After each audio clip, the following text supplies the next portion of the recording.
Welcome to the tape on conditioning. What we're going to show you today are some unique conditioning drills that will develop your flexibility, your muscular strength and endurance, and your heart and lung efficiency.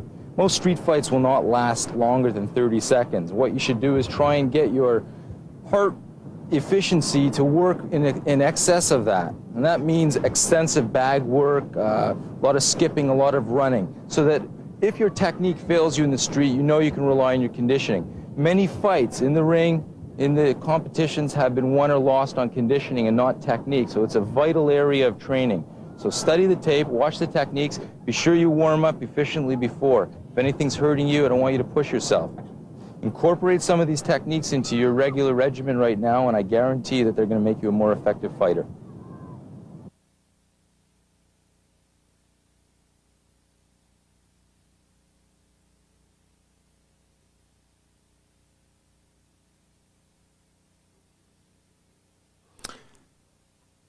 Before you do any type of physical activity, you should always stretch and warm up the muscles.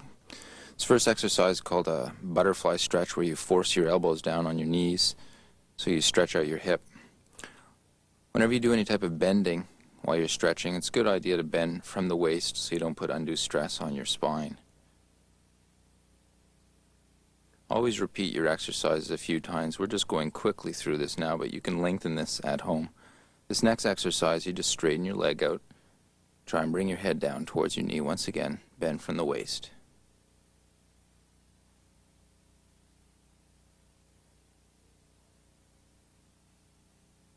Always do both sides.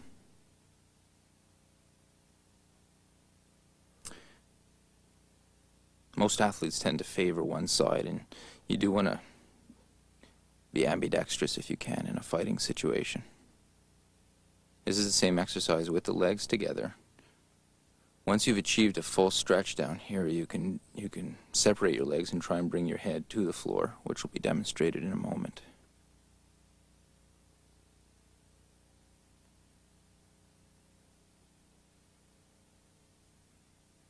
The hurdler stretch. If you experience any pain during any of the stretching, you might want to modify it to suit your body. Sometimes if you just shift your knee in a particular position, you'll release some of the pressure and also reduce the risk of injuring your body. Hurdler stretch, you go forward and you stretch backwards a little bit. I usually start my stretching working the lower region, then I work up my back. You have to do all body parts, and the particular order isn't that important.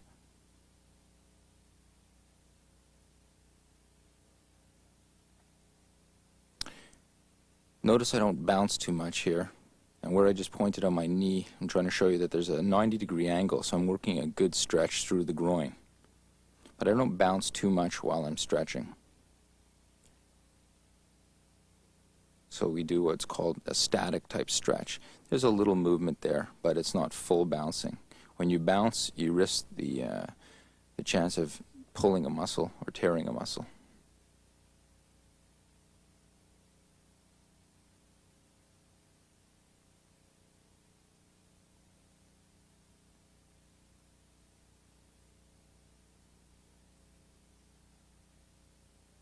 This is a very important one for your kicking.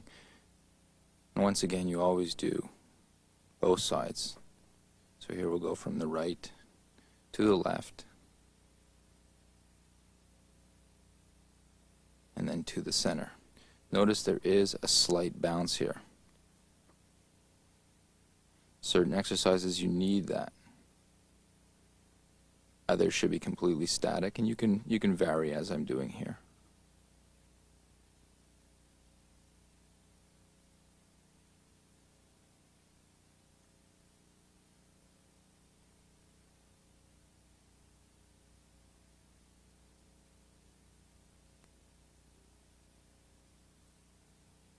Good flexibility will help you with your speed, and if you have good speed, that'll increase your power.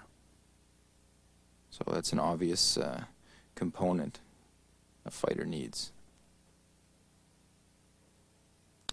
Now the stomach set we're starting is it's kind of hard. You just want to work your way through it and try and do a good 10 minutes or so of stomach exercises. This first exercise, you bring your feet up behind your head, touch the floor with your feet, and sit up and try and bring your chest towards the floor, and then back up. So you're working a stretch, and you're working your abdominal muscles as well.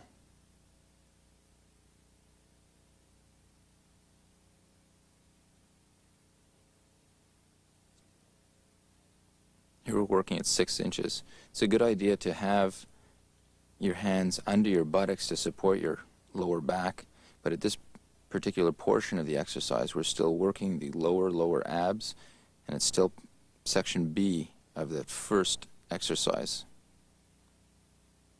This puts a good burn on your lower stomach muscles.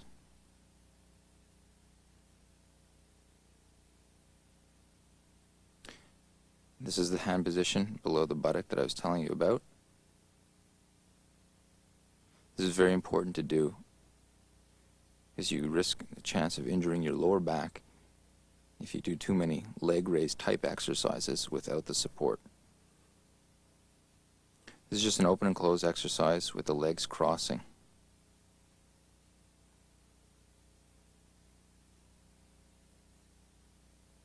If you do this too long, you look like Jane Fonda.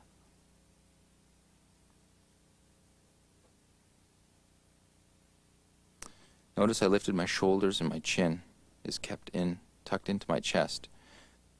This really forces the cramping effect on your stomach.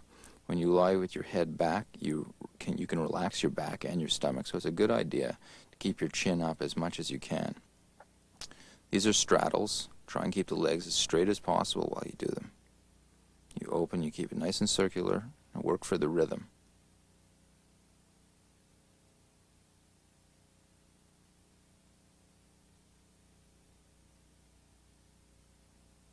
Up to 45 degrees. Work between 45, 90, 6 inches. I do leg raises at each stage, as I'm doing here, from 90 to 45 degrees. Never letting the stomach rest, keeping the chin up, shoulder blades off the ground.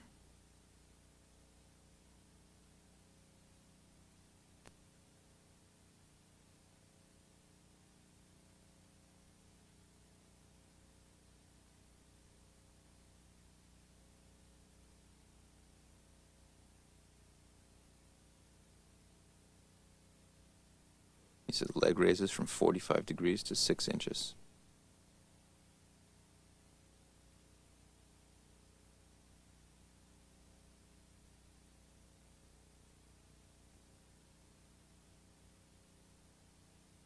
When we do our stomach sets, we really push that region. The abdominal region is probably the most important muscle group the fighter needs.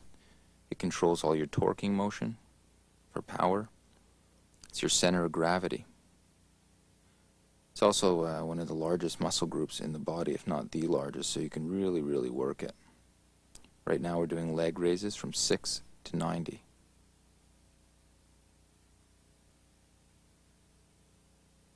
Once again, keep your chin up. Try and keep your shoulder blades off the ground.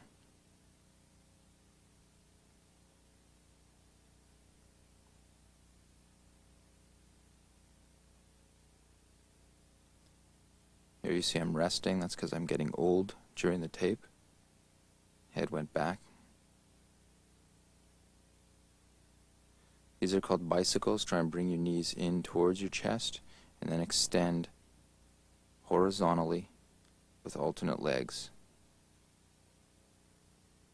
Once again, these are all exercises for your lower abdominal region.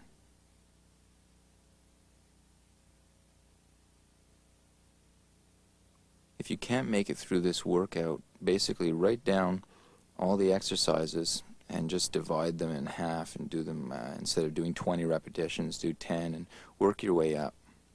I can't stress how important the abs are for a fighter.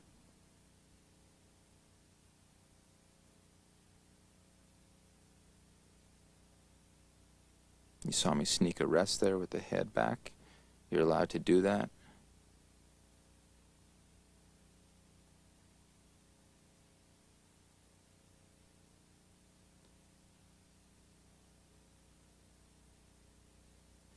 Now we're going to work the upper abdominal region. These are crossing stomach cramps. Keep your foot flat on the ground, cross your leg, and bring your elbow towards your opposite knee. Try not to pull too violently with your hands against your head. Try and work the stomach like an accordion. A lot of people jerk their head up with their hands.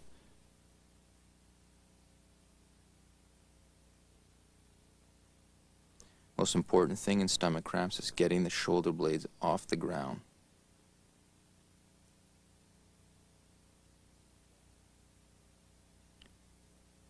The most beneficial thing about the cramps is, unlike a sit-up, you don't get to rest at the top, so your stomach stays in complete contraction. And even though this motion doesn't look like much, if you're concentrating, you'll get a very, very good burn in your stomach. This is another variation of the stomach cramp, with the knees up. And this is kind of done full speed, in and out, in and out. Notice shoulder blades are just coming up, and then you're back down.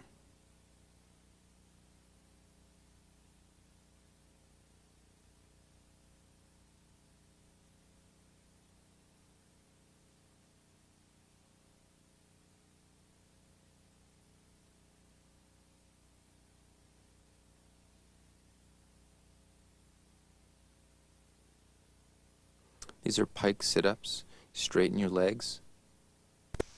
Try and touch your shoes with your hands. Make sure you bring your hands back up over your shoulders and reach upward.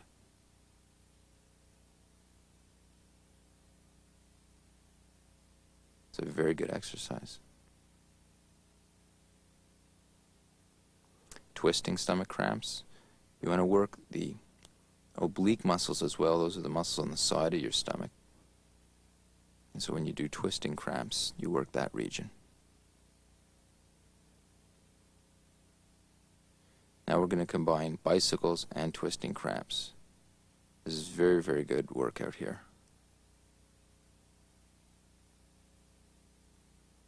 Back down to 6 inches.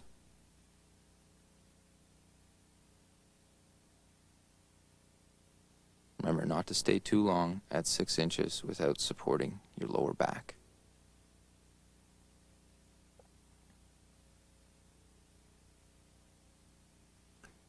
During seminars and at my school, we do rigorous stomach sets just to open people's minds to the importance and common weakness that most people have in the stomach region.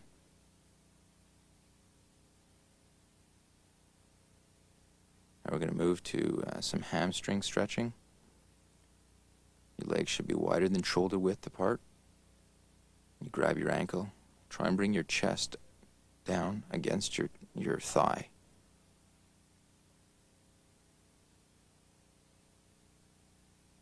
Hold each stretch for a few seconds. When it feels appropriate, give it a little bounce. Don't bounce excessively.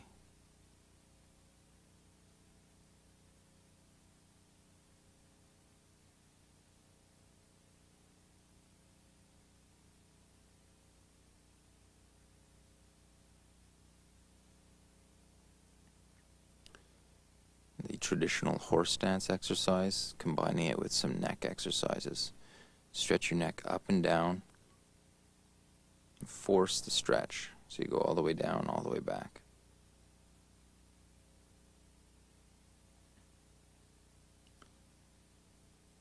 When you do your horse stance, try to keep your feet pointed forward. A lot of people angle them out to the side, and it releases some of the pressure in the groin region. You want to get as much stretch in the groin as possible. When you're doing head circles, like I'm demonstrating here, never do a full 360. It's not good for your neck. When I say full 360, I mean don't go 720. Stop at 360, reverse the direction.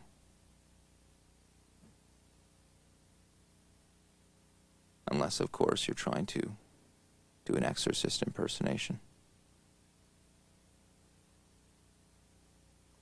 This is stretching for the groin. Always keep your shoulders facing the direction you're stretching. Try and keep your lead leg bent 90 degrees at the shin. This is one of the exercises where we do bounce, but notice it is subtle.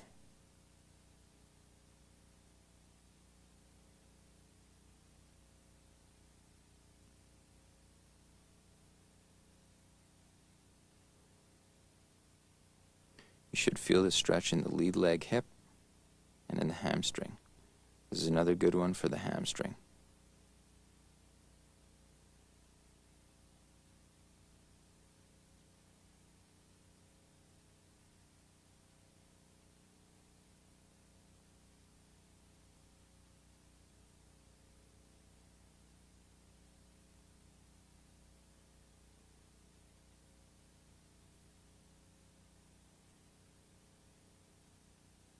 This next exercise, called the Chinese push-up, is very important to develop groin flexibility.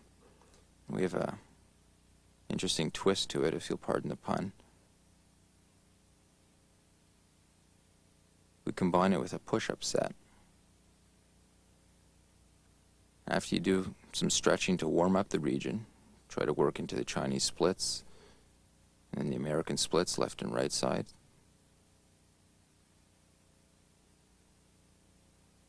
We do a push-up set where you keep your chest an inch off the floor at all times, and you shift from inch off the floor to halfway down to full extension.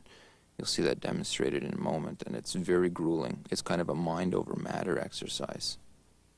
These, of course, are just working towards basic splits, which after 15 years I still can't do.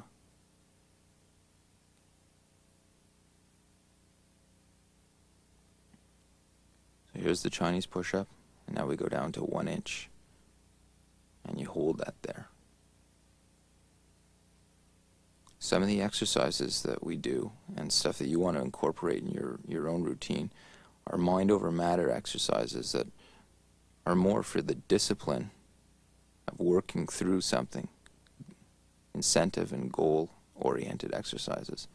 This is the push-up, halfway down.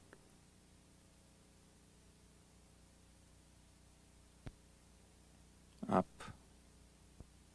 down. Don't lie with your knees on the floor.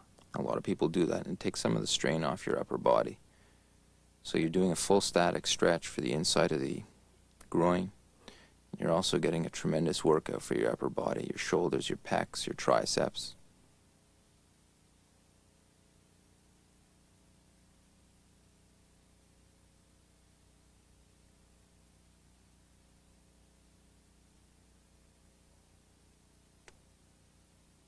You'll find, if you have the opportunity to participate in a panic attack seminar, that if you don't have a lot of upper body and leg strength on a muscular endurance and stamina level, that you're not going to last very long. Most fights end up in grappling range, and you need that strength.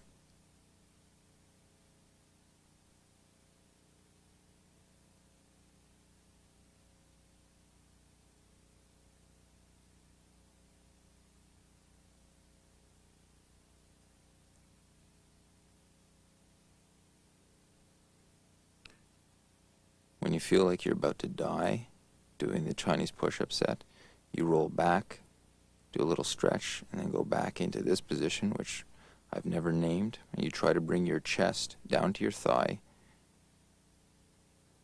Hold it there for a few seconds.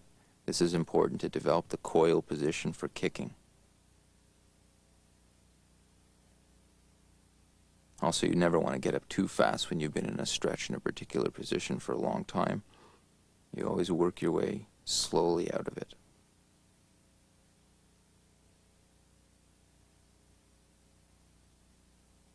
When you're doing this, you can't see my feet here, but you should keep your feet flat so the insteps are laying flat down.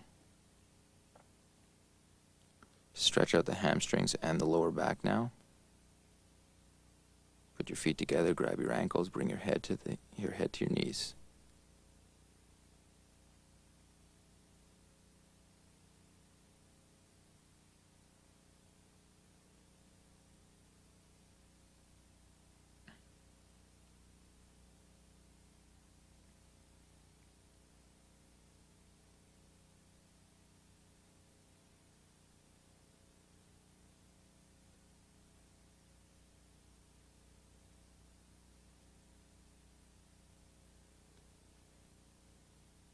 Now we're doing some upper body stretching. Notice when I rotate how only one foot moves. This is important. This is very similar to a punching motion, any punching motion you do. So here I'm working the synchronicity between shoulder, hip, and ankle.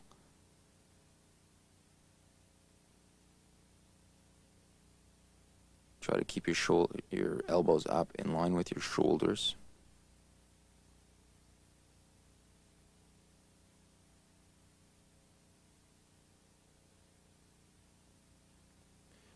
Partner stretching is very important. You work the specific positions of the kicks. This front kick stretch. Notice I'm supporting my partner's knee. I'm holding on to his ankle. When you push up, always hold the ankle and support the knee. I always try to get the students to keep their back as straight as possible, keep their axis upright. A lot of martial artists have a bad tendency to lean over. Now, that can happen in action, but while you're stretching, go for perfection of technique.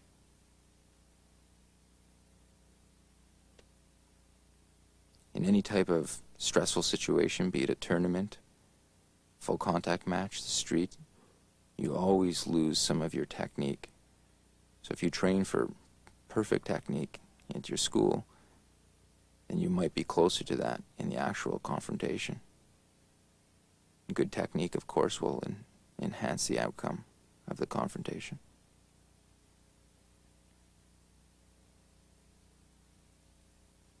You try and keep your back flat and stretch up.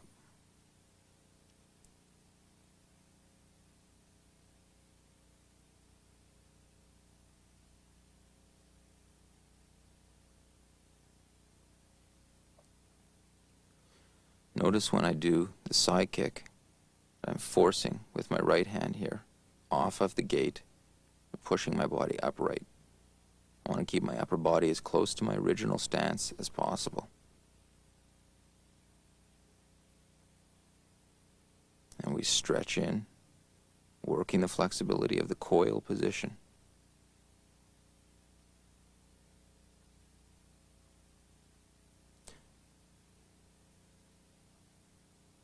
Shoulder, hip, and ankle must be in a straight line when you kick. This is very important for balance and also for physics. You have as much mass behind the kick as possible. You have everything lined up.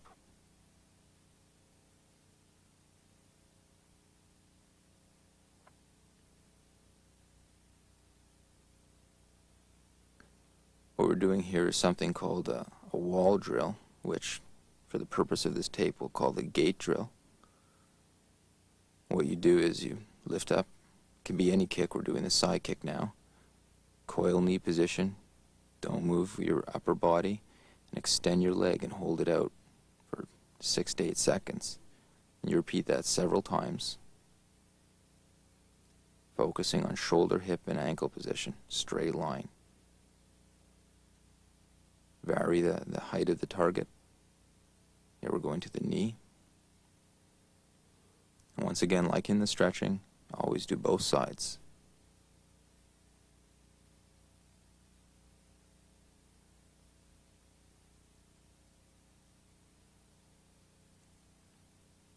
Notice we don't turn our back or lean backwards when we throw the kick. Of course, that'll happen when you do it fast, but to a much lesser degree.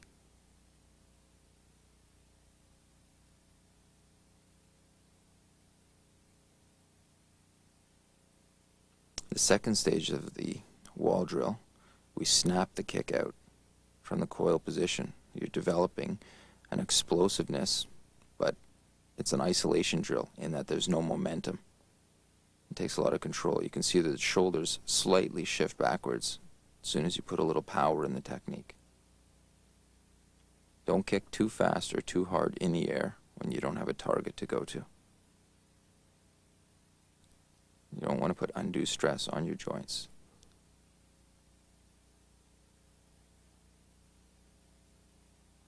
The last stage of the drill is full motion. You should go about 3/4 speed here. Just in and out, focusing on the center line. Work the knees, work to the head, work to the solar plexus.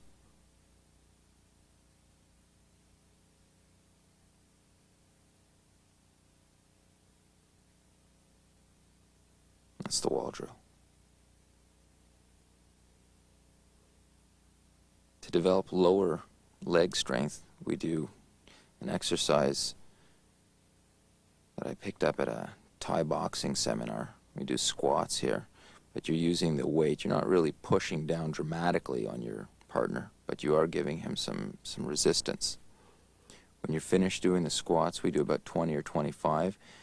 You do these incline push-ups.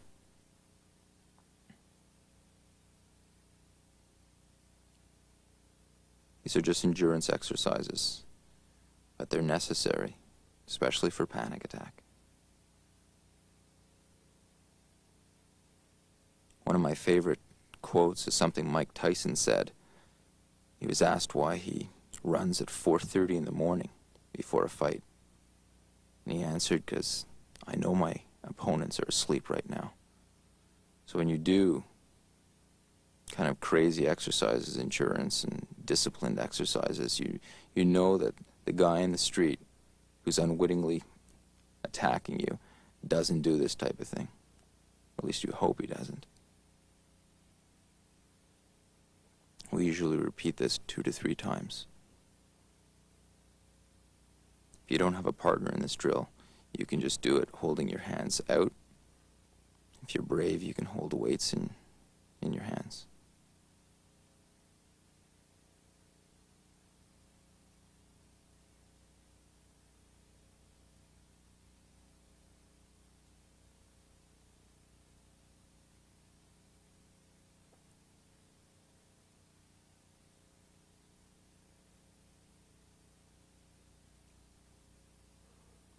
Generally, our warm-up routine takes 30 to 40 minutes, depends on what we're going to do. If we were going to do a lot of panic attacks, we would limit the amount of endurance exercises because you don't want your muscles to burn out. These are tiger push-ups. You can't see my hands too clearly here, but my fingertips are touching, so this works the upper back and the triceps.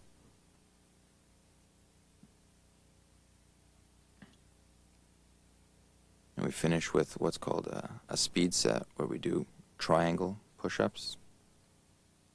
And we do push-ups on the back 3 knuckles. And push-ups on the first 2 knuckles.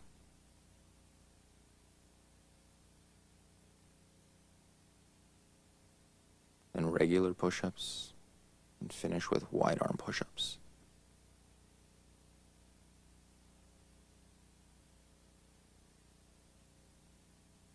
And that's most of our warm-up. Another great conditioning exercise is skipping. We try and do a lot of skipping at the school. When you do your skipping, it's a good idea. If you can do 10 minutes straight of good hard skipping, and they say it's equivalent to 30 minutes of running, so it's kind of the ultimate exercise in that you can always take a skipping rope with you.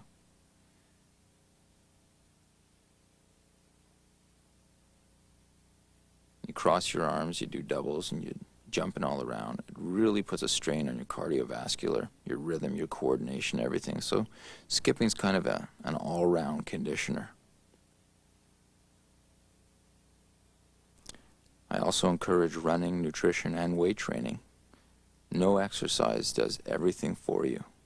So for complete fitness, you have to really train on all circuits.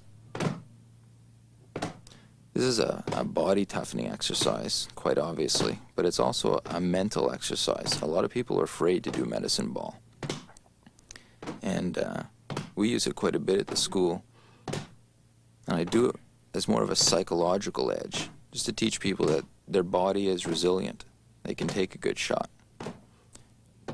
This ball that we were using is pretty heavy. It's about an 8-pound ball. And it was pretty hard packed.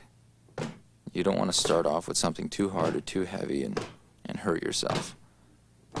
Don't get too crazy. These 2 guys are going to start going a little nuts in a while, but you got to watch out because sometimes the ball can go a little bit low or a little bit high. You want to keep it hitting the sternum, solar plexus, the heart region.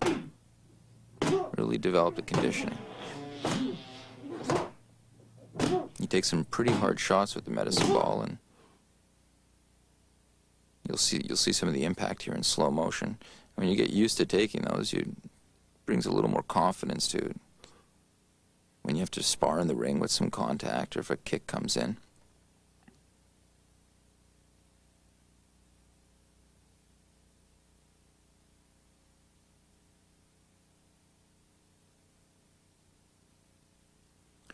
You notice here that the guys are not leaning into the shot or away from it. When most people start this, they kind of angle their body towards it to contract their muscles more. You don't want to do that, because then you'll develop the bad habit of leaning into an attack. You just want to stand there and take it. This is the psychological part of it. Most people are really nervous to take a shot doing an exercise, or they flinch a lot. Just stand here, accept it, you're doing it, and it'll work for you psychologically.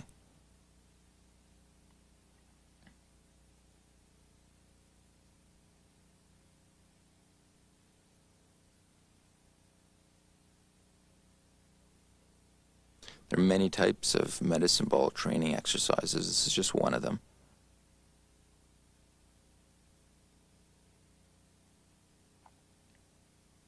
It really does condition your body, as you can well imagine looking at the impact here in slow-mo. And some people who have never done medicine ball might go, well, it's a big ball, how does it relate to a foot or a fist? Well, all I can say is you got to try it.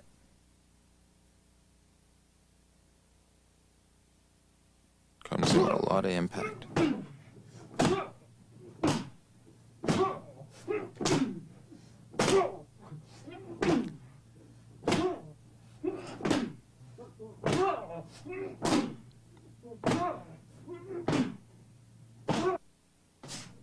This next one is another body conditioning exercise here.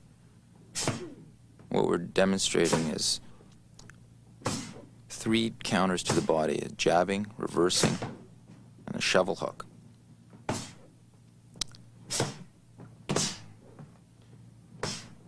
When I'm throwing the jab here, I telegraph it a little so that the person has a moment to move. If you're non-telegraphic and you're just throwing it at the person, you keep popping in the head, you're not going to work the exercise, which is to get used to getting a shot in there. So you really want to rip the shot in if you can. You can see if you watch closely against my body, when the punches land, you can see that they're actually landing. So we work with boxing gloves, and we really go at each other. If my partner doesn't slip the punch, even though I'm telegraphing it slightly, he's going to get punched in the head. So he's got to move. What we try and do in any type of a live drill or training drill is simulate the actual attack. You see here, I step first before I punch. So he knows the attack's coming. This is kind of an alive cooperative drill, in that you know what you're supposed to do, but you complement each other's movement. I'm looking forward to getting hit. I got to get used to that as a fighter. He's got to slip and learn to get inside and under all attacks coming at him.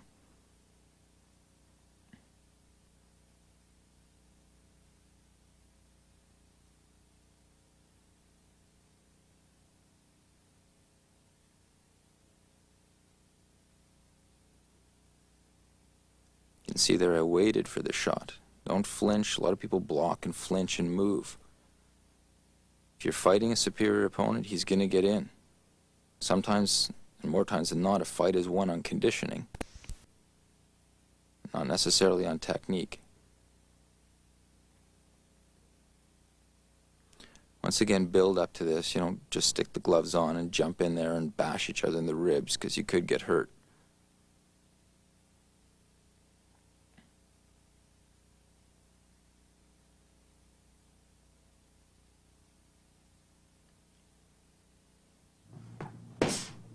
Sometimes your partner's needing encouragement. Harder.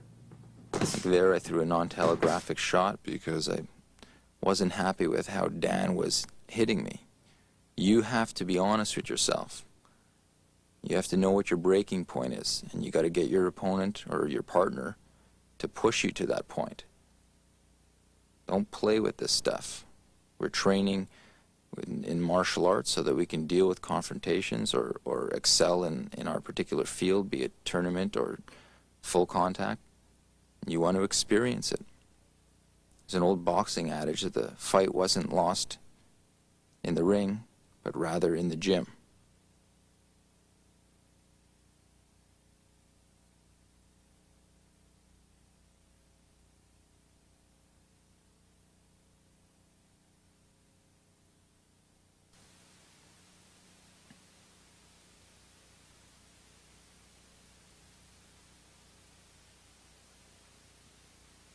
When you shadow box, you want to stay real loose.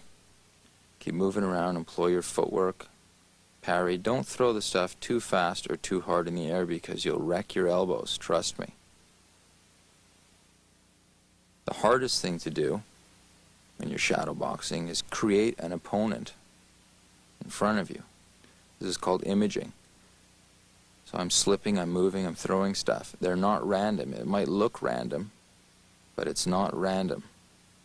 I see the guy, I make a move, I'm slipping, I'm throwing stuff based on what I'm imagining. Circling around the guy.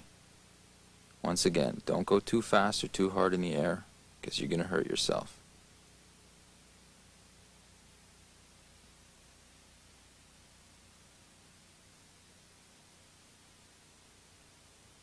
Try to keep your head moving so you're an elusive target.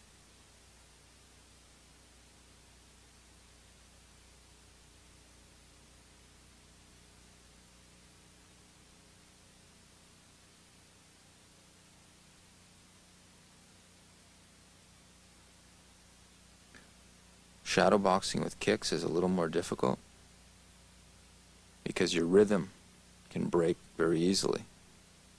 Notice with your hands, your feet are always moving, so you can keep that nice bouncing motion. So what I try and do when I'm working kicks is kick within the timing of my rhythm. So you notice I'm always bouncing right after the kick, and the timing doesn't stop.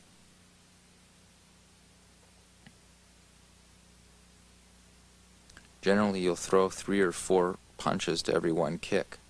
So don't go crazy with the kicks. Set the guy up intelligently.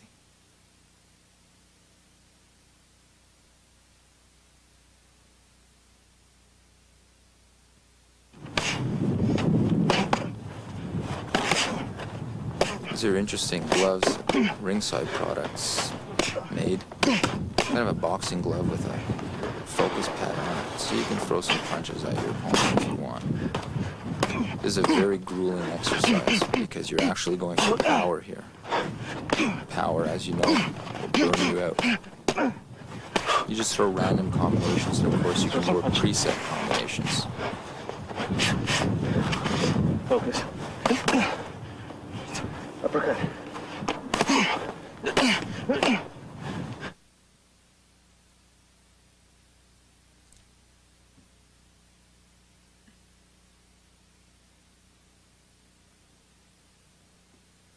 These are traditional focus methods that Bruce Lee made famous in martial arts. Pulling away. Uppercut. The advantage of using these over the other ones is that you have a bigger striking surface, but they fundamentally serve the same purpose. Keep the right angle. Because they're bigger, you make better contact, so it's good for working power.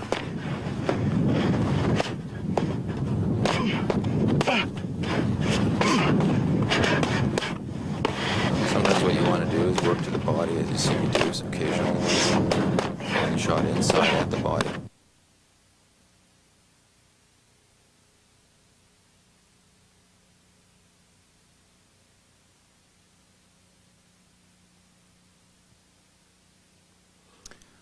This is a position you want to hold for knee strikes because you need a lot of resistance. Usually a knee strike is hitting a solid area like the leg or the stomach. So there's a lot of resistance when you're hitting. It's the lower part of the body. This is slowly demonstrating a tie kick position. Our tie kick's slightly modified. Our knee drives right over the center line. When we work on the focus mitt, we hit with the instep.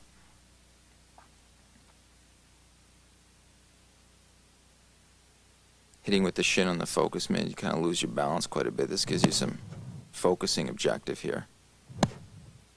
But when you actually do go after the guy, you go with the shin. You always follow through over the center line with a tie kick.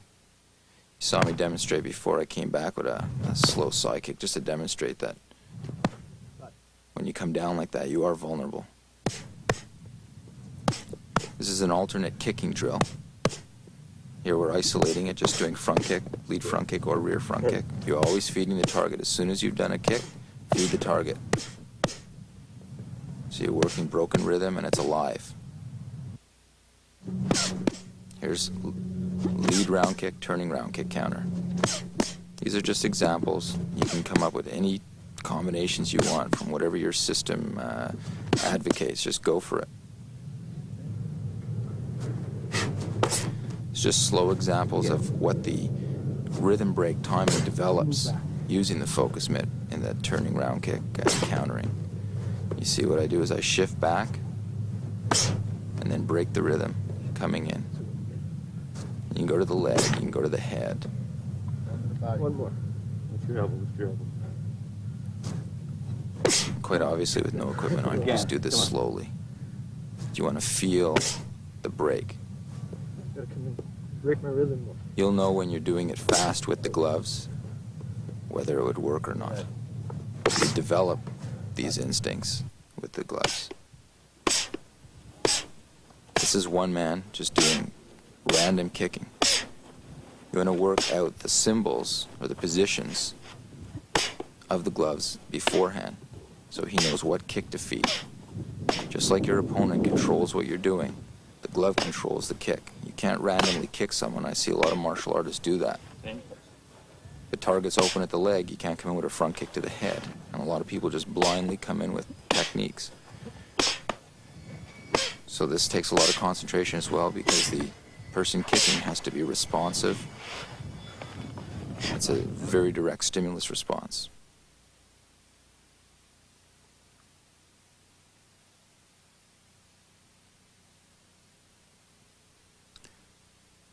These are front kicks on the air shield. Using a couple of guys here to get extra resistance. So the kicks automatically slow down because you know that you've got kind of an unrealistic amount of weight behind the bag. You still want to work your snap and get through that. Whenever you go for anything power-oriented, your technique will slow down. But it's important to work power and endurance, not just speed. You need to have a modicum of the two to be successful in the street.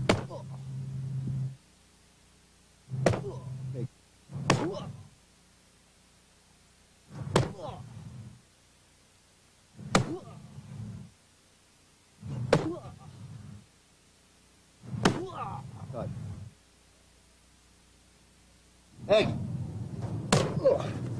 It's a side kick on the airbag. It's a lot of fun lining up a bunch of guys. You can see there how my knee rolled around the outside. And I turned my back. You want to try and stay upright. A little closer like that. Notice I lead with my knee and I try and keep my eyes on the opponent all the time. You'll find that with the air shield you bounce off of it if you have a lot of resistance. So don't let that worry you too much. If it was only one guy and no air shield, the leg wouldn't bounce back quite like that. The little shift step I would never do in the street. I would never do it at sparring. It's just to work power, just to practice power.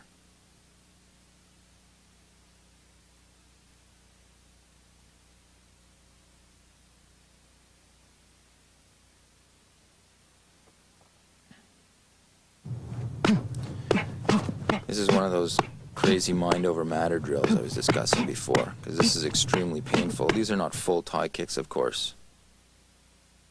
But even hitting with the instep against the outside of the leg is very painful. Remember, a tie kick traditionally comes in with the shin, but you can do a lot of damage with the instep too, although the shin is the ideal, desired striking surface. This works broken rhythm and conditioning the leg. You'll see in some of the panic attacks in tape 5 that a lot of very hard tie kicks get in. They don't really affect the guys because their legs are conditioned.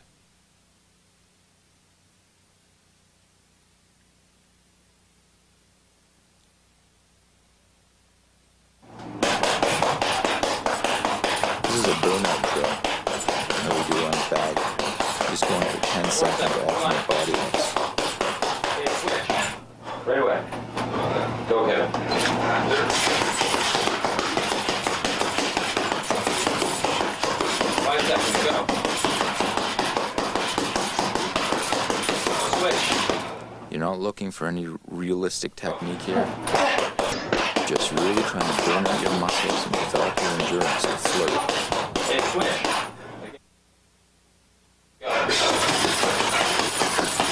You also develop coordination and Switch strength. again. 5 seconds. Go. Come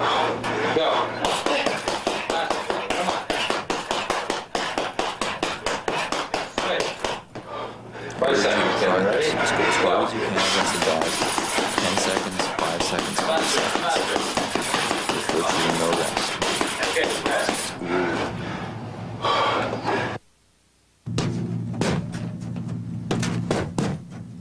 Here I am, working just basic techniques on the bag. A couple of kicks, punches. When you're working the heavy bag, like this, just random sparring. Work for technique, get your footwork in there, snap your shots in. Don't go for too much power, don't go for too much speed. It's a resistance drill to develop your balance, develop combinations.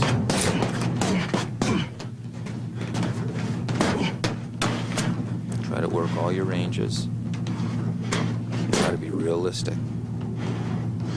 Don't practice too many combinations, preset combinations. Combinations should be improvised and spontaneous. Once again, endow the bag with a life of its own.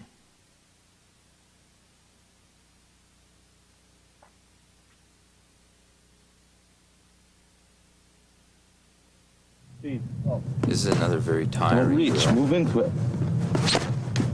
Sparring just to the body, no contact to the head, That's it. except of course for accidental contact.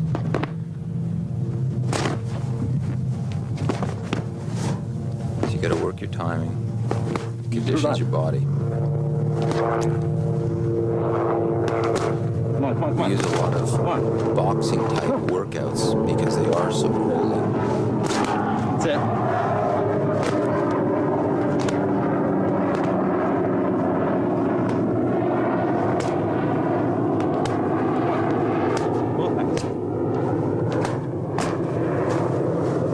When you punch really fast, like Oliver's doing, it makes the sound of a jet airplane. It sounds like an airplane overhead, but it's actually the kinetic force of his punches. Just kidding. Both hands. Notice I'm coaching the guy, trying to get him to hit harder, trying to bring up his level. Well, this about concludes the conditioning tape. Our next tape will be the arsenal tape, which of course is very important because it's the techniques you'll need for the street. So I hope you get a chance to study that and follow along in the Panic Attack series. See you in the next tape.